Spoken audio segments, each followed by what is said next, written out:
Today at the National Press Club, former Prime Minister Paul Keating. He'll be speaking about the nation's strategic framework. Mr Keating has been critical of the AUKUS Security Pact, raising concerns it'll weaken Australian sovereignty. Paul Keating with today's National Press Club address.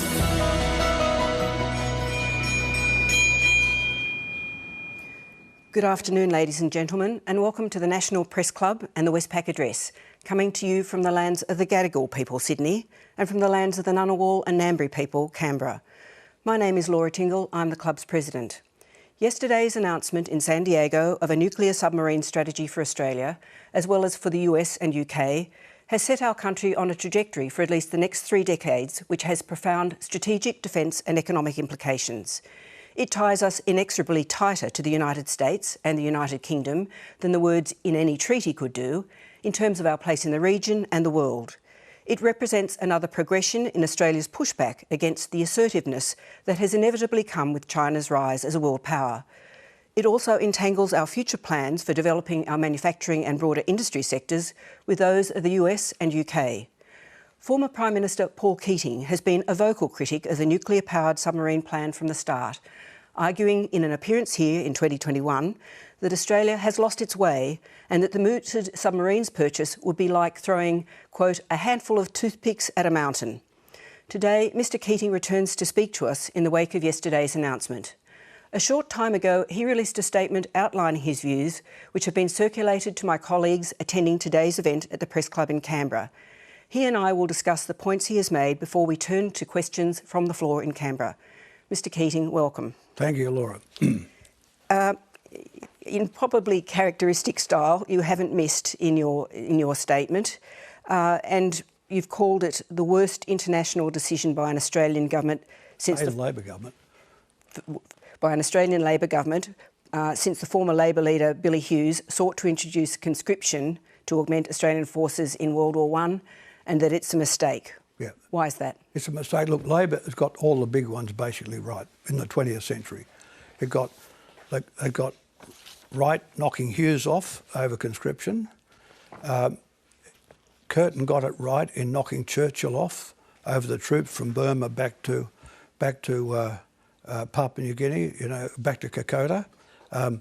Arthur Calwell got it right when he opposed the Vietnam War.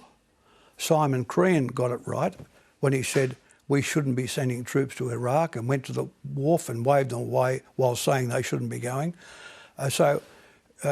Labor's had a knockout set of rights against the coalition, but this one is where we break the winning streak. And why is that? Because underlying all this stuff about the need of nuclear power is the idea that China has either threatened us or has threatened us. It has threatened us or will threaten us. Now, this is a distortion and it's untrue. The Chinese have never implied that they would threaten us or said it explicitly. But what threaten us means is an invasion of Australia. It doesn't mean firing a few missiles off the coast like the Japanese submarines did in 1943, firing a few things into the eastern suburbs of Sydney. It means an invasion. All great land battles are fought on land. All great battles are fought on land, they're fought as invasions. Hitler's Barbarossa cost the Russians 26 million people on a fight on land, Before that, there was Bonaparte controlled Europe on land, You can see with the current battle between Ukraine and Russia is on land. So the only way the Chinese could threaten Australia or attack it is on land. That is, they bring an armada of troop ships with a massive army to occupy us. This is not possible for the Chinese to do because you would need an armada of troop ships and they'd need to come 13 days of steaming 8,000 kilometres between Beijing or Shanghai and Brisbane, say, in which case we would just sink them all. See, the moment they leave their port, they are visible straight away on things. See, remember this, the Allies succeeded in Normandy because as a maritime assault, because there was an industrial state 21 miles away, Britain. There was no radar and there was cloud cover. So in bad cover, we slipped those wharves onto the beaches of Normandy and got away with it. This is impossible today with satellites.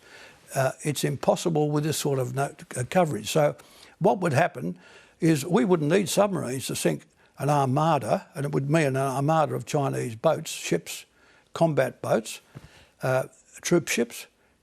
We just do them with planes and missiles. You know, the idea that we need American submarines to protect us, you know, if we buy 8, 3 are at sea, 3 are going to protect us from the might of China, really.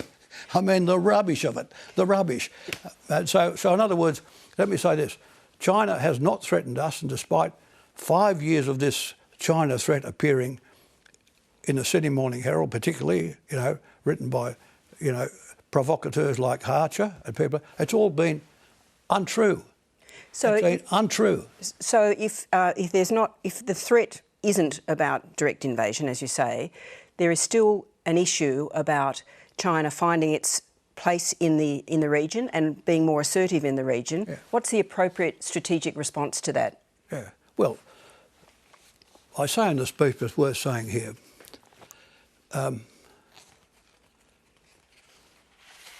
China has committed, in the eyes of the United States, the great sin of internationalism. And what is that sin? To develop an economy as big as the United States. That's the sin. They've got as big as the US. You see, and all those strategic people in the US, they get their little book out and they say, oh, state as big as us. They're licking through trying to find that, and they can't find it. You know, the Americans will never condone or accept a state as large as them. You know, and that's what China presents. China's mere presence. I mean, they would have preferred they remain in poverty, 20% of humanity forever. But the fact that China is now, you know, an industrial economy larger than the United States, larger, according to the IMF, 20% larger, they say, hang on, this is not in the playbook. This is not in the playbook. You know, what an affront. You know, this is what this is about. It's about the maintenance of US, get this right, Laura, this is about the maintenance of US strategic hegemony in Asia. Now, this is a country which has no land in the metropolitan zone of Asia. There's no part of it. There's no Alaska, there's no islands, there's no US in Asia. It's 10,000 kilometres across the Pacific to the coast of California. So they are not a metropolitan Asian power, but they claim to be and wish to be the primary strategic power in Asia. So what are the Chinese supposed to say to that? Oh, that's okay. We've been here 4,000 years. We've developed, you know, we've been subjugated by every bugger known to man. We've developed a decent economy, a decent standard of living, you know, shelter, accommodation, education, you know. That's our sin, is it? That's our sin. And we've got to be superintended by your Navy, by the US Navy. So you would always argue that we have to find our security in Asia. Exactly. And you would also argue that we have to maintain our own sovereignty in our policy. Yeah.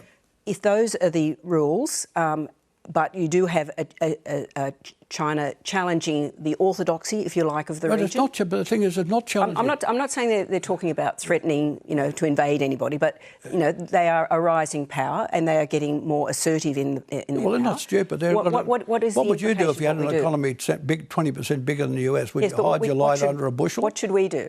I mean, what do you think is the appropriate response? For example, if the Chinese want to assert themselves in terms of rights against the Philippines or Vietnam, we're not talking about an invasion or war, but in terms of asserting their rights, what is the defence and strategic? What do you think the United States in the Western Hemisphere doesn't assert its rights against Cuba? They're another superpower. No, I'm just saying. That's reasonable enough if you say that's what the US does, and you can say, well, that's what China does because it's a superpower. But what does it mean for us? What should we be doing? What it means for us is prosperity. That's what it means for us. It means that we joined with 20% of humanity as they've dug themselves from poverty.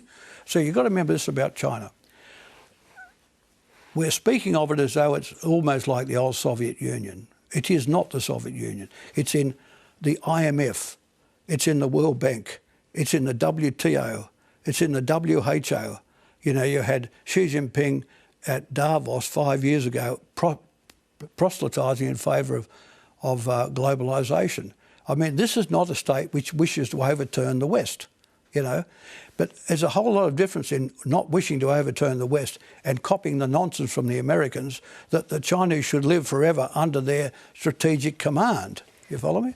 You've also said, though, in this speech that as a result of this announcement, in part, that the Chinese, you know, we have set the clock ticking almost. That, you know, it has set a new trajectory for relationships in the region. Yeah, look, China is a lonely state. That's the truth of it. They would fall over themselves having a proper relationship with us. Fall over themselves. When we supply their iron ore, which keeps their really industrial base going, and there's nowhere else but us to get it.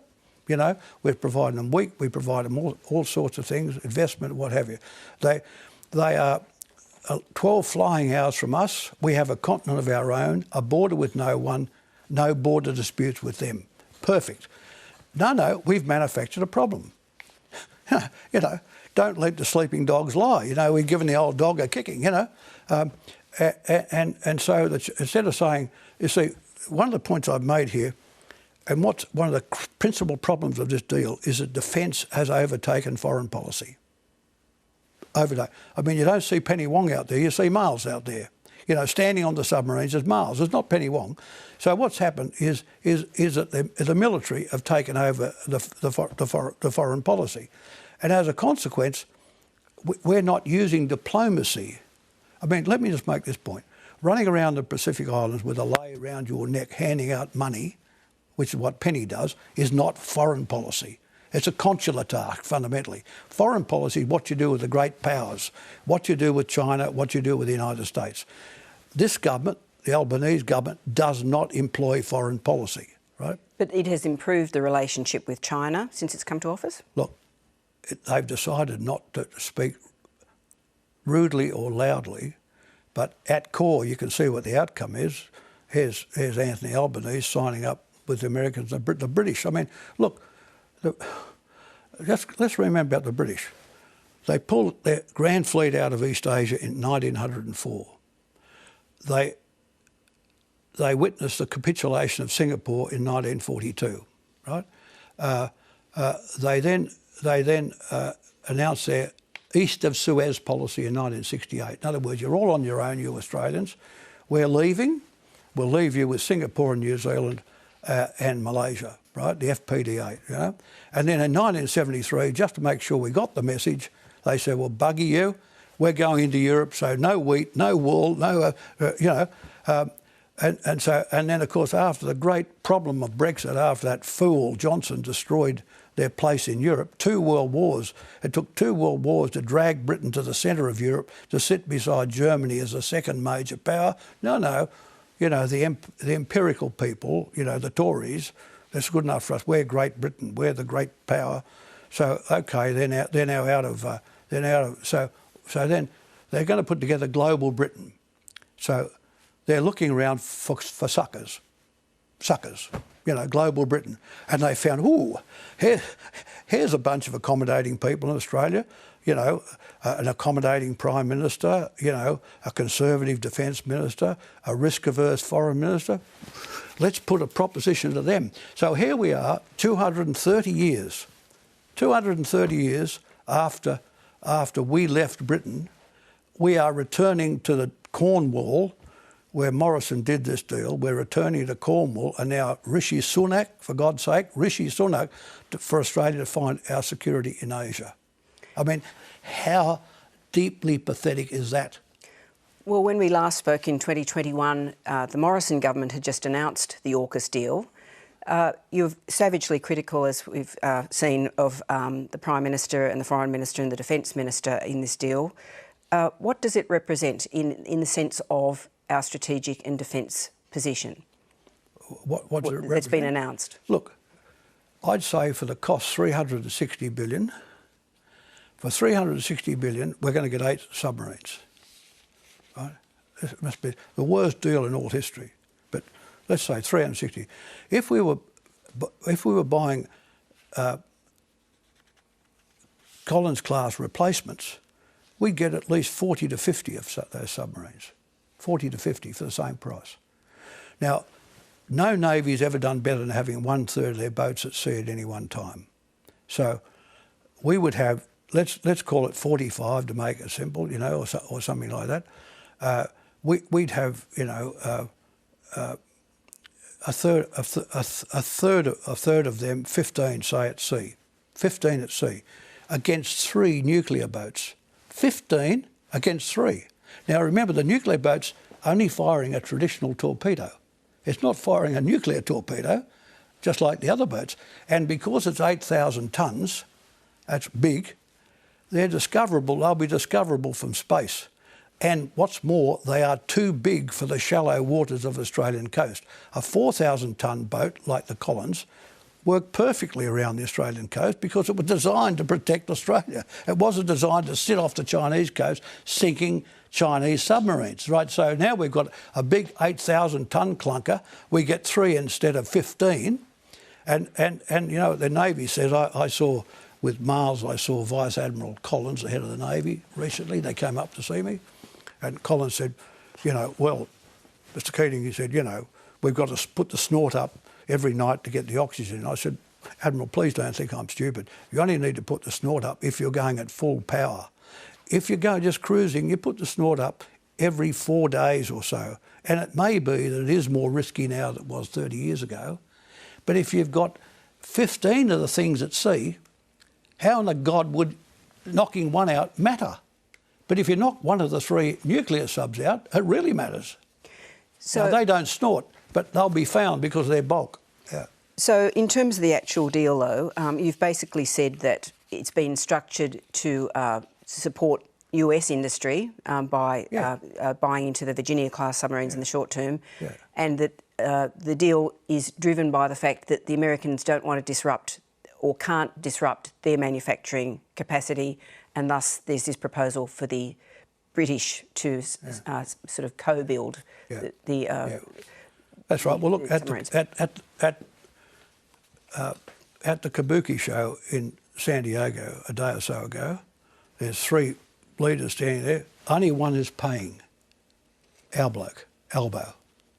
The other 2, you know, they've got the band playing, happy days are here again. You know, the American president can hardly put 3 coherent sentences together. You know, he was happy about it all. Rishi couldn't believe, you know, Rishi, you know.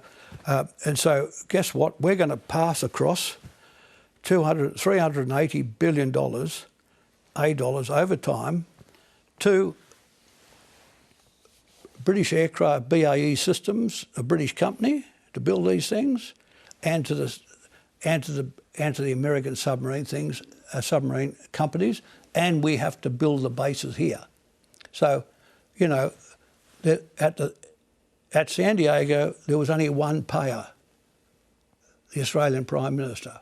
You know.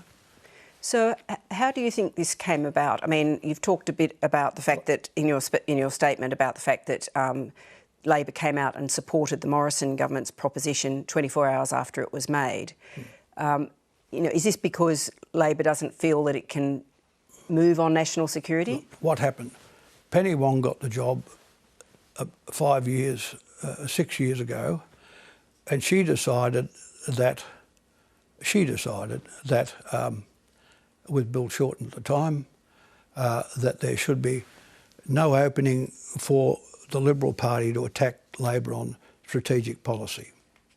So she folded in with Julie Bishop and then subsequently Maurice Payne. There wasn't a bit of difference with them. In other words, they were not going to she was not going to rustle one leaf or see Labor go into an election campaign with strategic issues being about. So it was the smallest small target policy, right? What happens after 5 years of this, finally, that willful Morrison comes up, run by all the spooks in Canberra, particularly this Andrew Shearer fellow. This is the cook who was still in the Labor nest, you know. He's still running the policy. He's the guy that says, we've got a better idea. Why don't we get rid of those French submarines? You know, why don't we get the US ones? And so, with no notice to the Labor Party, They call them in at 4 o'clock one afternoon and see Albanese, Wong and Miles, and at 10 a.m. the following morning they have taken the policy in its entirety to board. And the Prime Minister's running around recently saying, I'm very proud to be able to take that policy in 24 hours.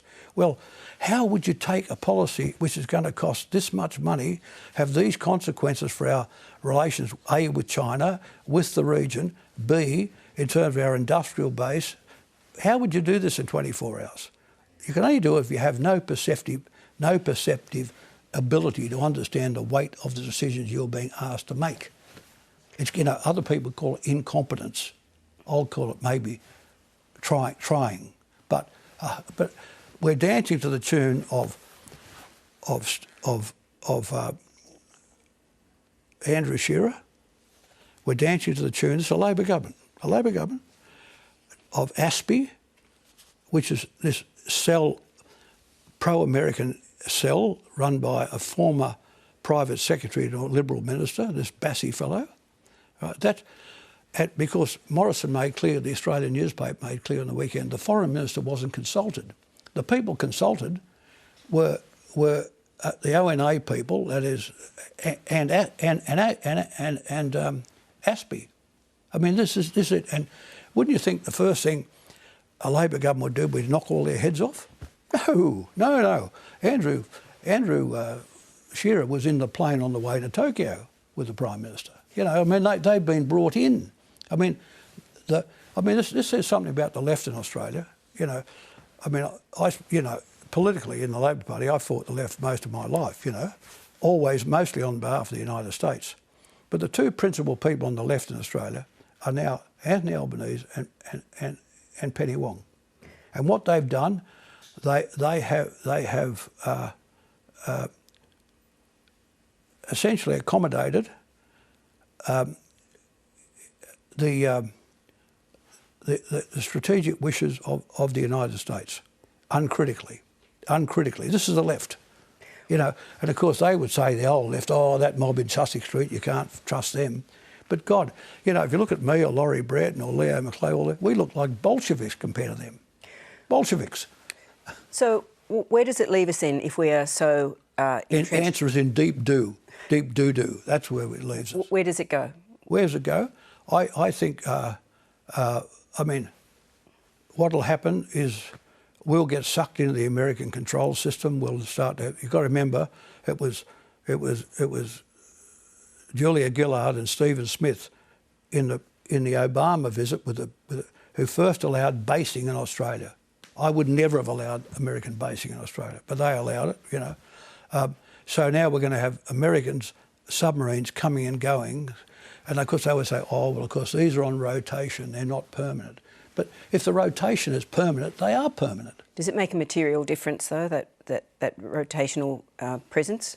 In the way China sees it? It just means that we are in the ambit of the US Strategic Command system. That essentially we've turned the place out. In other words, we don't run the place ourselves anymore. It essentially adds to the sense that we are our own. When we get our own Virginia-class submarines, for example, we're basically an adjunct to the Americans. Is that what you're saying? Yeah, of course. Of course. The reactor is run by the Americans. The control system is run by the Americans, and of course, Anthony Albanese is running around now. Every second sentence he talks about what's the word? Sovereignty? Sovereignty? Sovereignty, yeah. He thinks if he drops the word into enough sentences in an hour, it'll actually happen. Our sovereignty is just being peeled away by all this, With the Collins-class boats, we had complete sovereignty. And I'll tell you something else, which I don't think the media knows, but I know. The French government have offered the Australian government a new deal on the submarines, and that would be the new French nuclear submarine, the newest one in the world, 5% only enriched uranium, not 95% weapons grade. Delivery firm date 2034, fixed prices. No response have the French had to that. So that we're going to be running around and the ignominy of having the British around. Here they are, Thatcher wiped out their manufacturing sector. when she knocked the unions over, they're on the bones of their bum, searching the world for, the new Britain, and here we are in Asia going back to Britain, after they've completely dumped us all through the 20th century. You were just talking about the low-enriched uranium submarines from France. I mean, one of the things that we weren't expecting out of yesterday's announcement, which we did get, was the revelation that we're going to hold on to the uranium and have to find a storage for it after the submarines, hypothetical submarines, reach the end of their life. Yeah. What's your take on that, and in particular what its imputation is for non-proliferation? Well, I don't think burying spent fuel rods is proliferation, and Australia is big enough for that. It's a minor issue. Look, the bigger issue is this. I'll read this to you. Every year, the United States Department of Defence has a statutory responsibility to report to the Congress. And in November of 2022, in its report,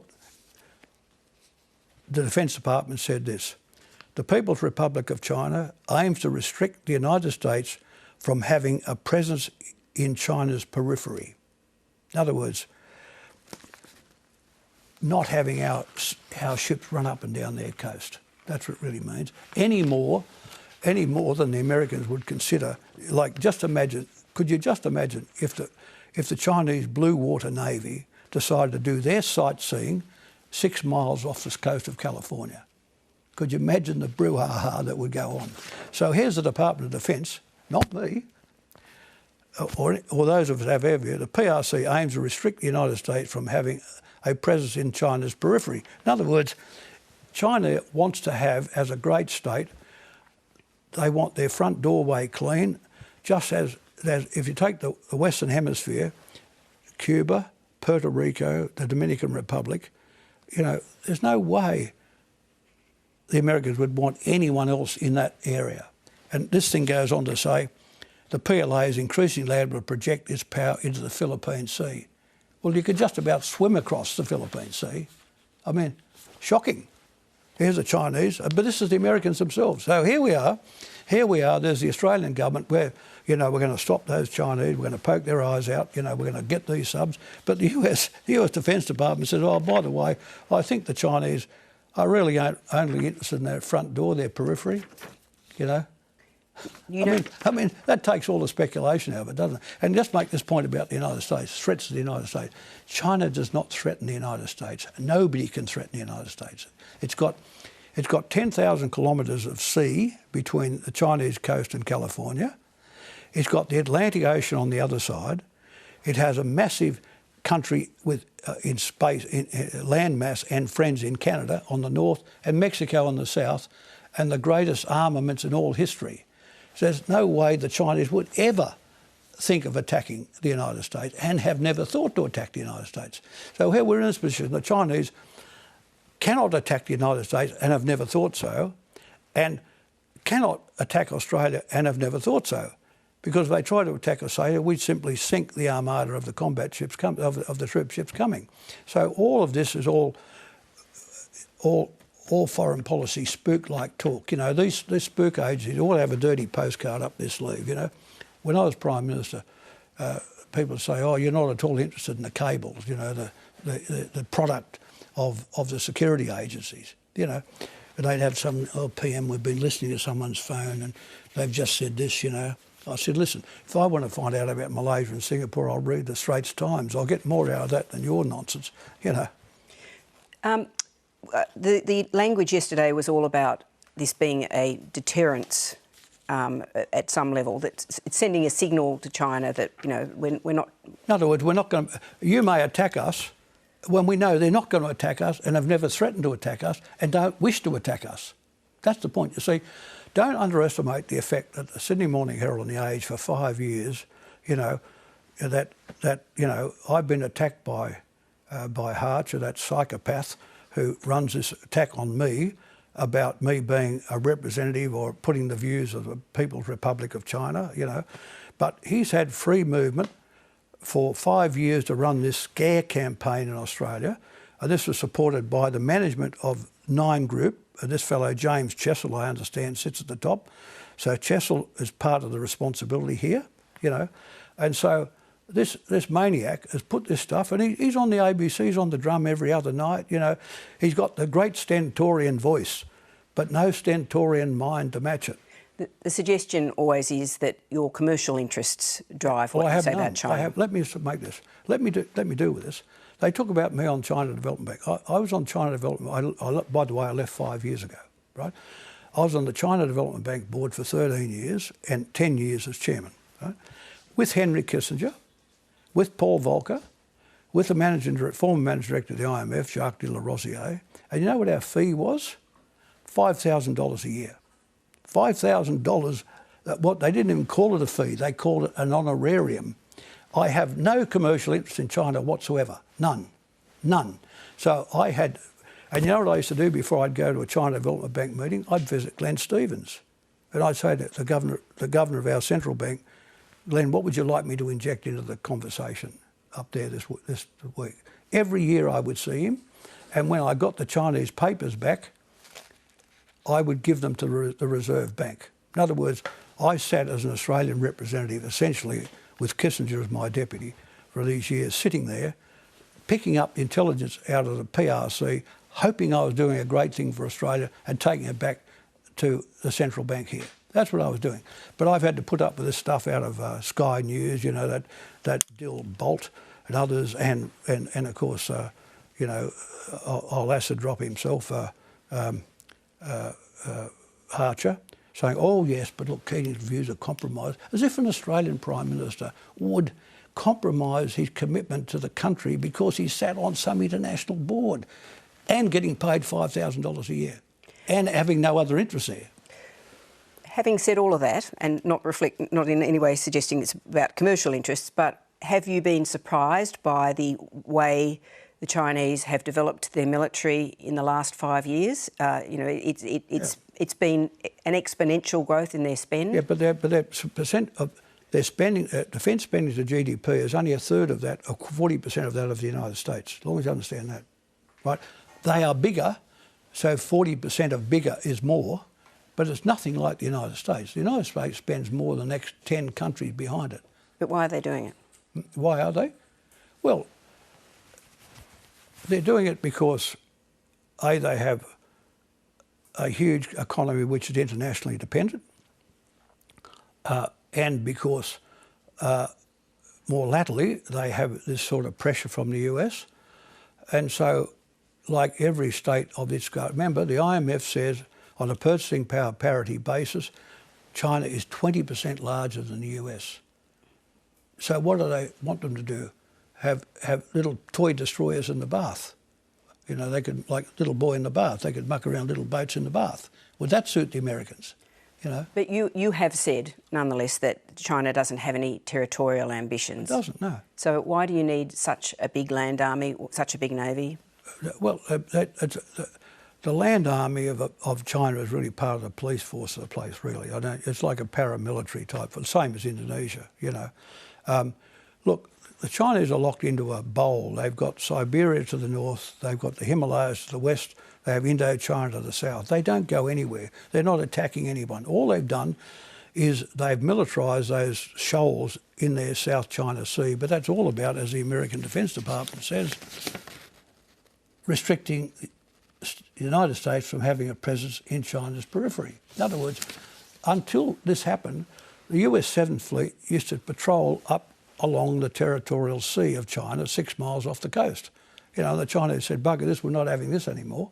You know, we don't want to be rude, but we don't have to put up with this anymore, you know.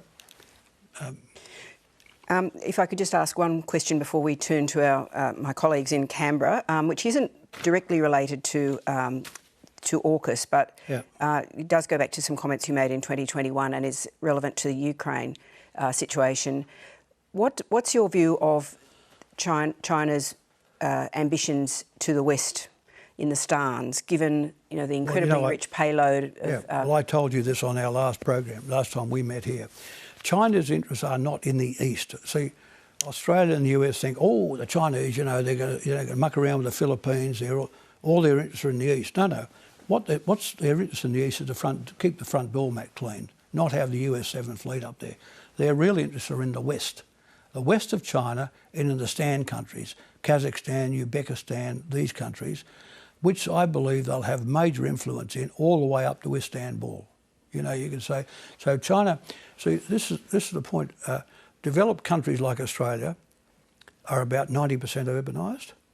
China, that's Germany, France, US. China is 55. It's got another 35 to go. And it's got the stand countries. So China's growth is just going to keep on coming, and as you know, they've got an agreement to take railways and roads up to Gdansk in Poland. So here's the Americans. They've always been protected by the two oceans, but now for the Americans, the Pacific and the Atlantic are a corset. They're a corset on them. They've got nowhere to go. They're protected, but they've got nowhere to go. Where the Chinese have got lots of places to go.